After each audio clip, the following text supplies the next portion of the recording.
नमस्कार देवी और सज्जनों, थोड़ा पुरानों में झांकेंगे।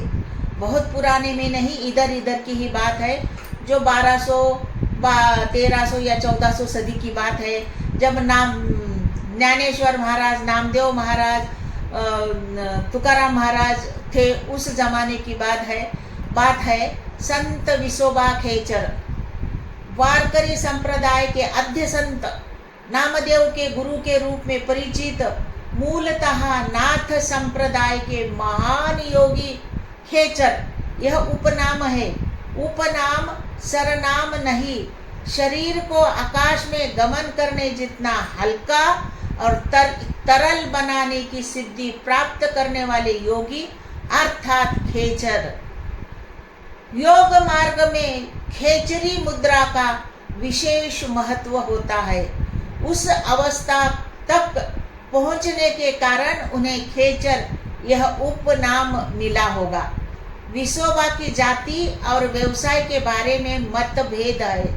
संत चरित्रकार महीपति को भक्ति विजय ग्रंथ में उन्हें चाटी अथवा कपड़े का व्यापार करने वाले ब्राह्मण माना गया है। अम्बे जोगाई महाराष्ट्र के दत्त संप्रदायी कवि दासो दिगंबर के संत विजय ग्रंथ में विसोबा खेचर जान राहे मुंगी माझी अपन ख्रिस्तीचा उदीम करून कालक्रमण करीत असे, ऐसा उल्लेख मिलता है। ख्रिस्ती अथवा सावकारी करने वाला व्यापारी, परंतु इस विषय में विश्वसनीय जानकारी उपलब्ध नहीं है। एक सम्मानित गृहस्थ ढेरे ने विसोबा खेचर रचित षटस्थल पुस्तक में यह सिद्ध किया है कि विसोबा पंचाल समाज के सोनार समुदाय से थे। इसके लिए उन्होंने शिल्प शास्त्र ग्रंथ का आधार लिया है।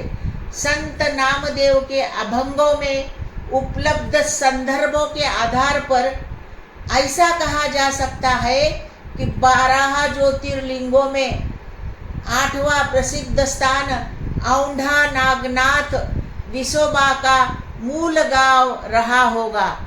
औंढा नागनाथ पंढरपुर से 366 किलोमीटर दूर हिंगोली जिले में स्थित है।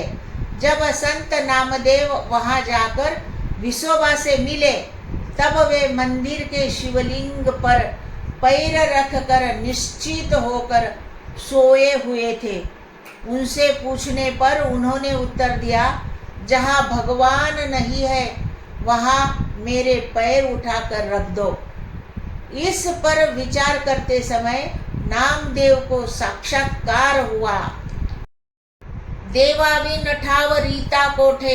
इस घटना से नामदेव की आंखें खुल गई और विसोबा ने उन्हें सर्वव्यापी निर्गुण निराकार परमेश्वर का ध्यान कराया। इसी कारण नामदेव ने अपने अनेक अभंगों में विसोबा का कृतज्ञता पूर्वक उल्लेख किया है।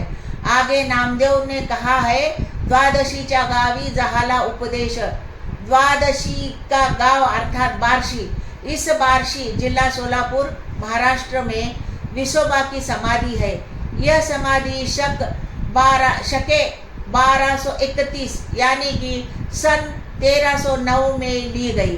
विसोबा खेचर द्वारा लिखित षटस्थल ग्रंथ की हस्तलिखित प्रति का शोध ज्येष्ठ संशोधक रांची ढेरे को 1969 यानी कि 1969 में सासवड़ स्थित सोपानदेव समाधि मंदिर के दस्तावेजों के गट्ठर में मिला। इस ग्रंथ में विसोबा खेचर की गुरु परंपरा इस प्रकार दी गई है। आदिनाथ, मत्स्येंद्रनाथ, गोरक्षनाथ, मुक्ताबाई, चांग वटेश्वर, कृष्णनाथ यानी कि रामकृष्णनाथ, खेचर, विसा। इस परंपरा को मुक्ताबाई अर्थात ज्ञानेश्वर की बहन मुक्ताबाई नहीं है, 677 ओवियो, 677 ओवियो और 3 अध्यायों वाले इस ग्रंथ में वीर शैव तत्व ज्ञान का दर्शन होता है।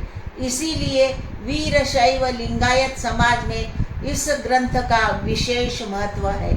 श्री नामदेव महाराज गाथा में विसोबा के 2 अभंग मिलते हैं। विसोबा और नामदेव का संबंध गुरु शिष्य से अधिक मिलता है और समभाव का प्रतीक होता है। यदि नामदेव ने कुछ अभंगों में विसोबा का आदरपूर्वक गुरु के रूप में उल्लेख किया है, फिर भी उन्होंने विसोबा का योग मार्ग स्वीकार नहीं किया। उल्टे आगे चलकर विसोबा स्वयं वारकरी संप्रदाय का एक भाग बनते हुए दिखाई देते हैं। स्तोत्र, ये जो कहानी है ये मैंने मराठी विश्वकोश श्री सकल संत गाथा में से मिली हुई है। अगर मेरा ये वीडियो आपको अच्छा लगे तो कमेंट बॉक्स में लिखना। मेरे चैनल को लाइक करो, शेयर करो, सब्सक्राइब करो। धन्यवाद।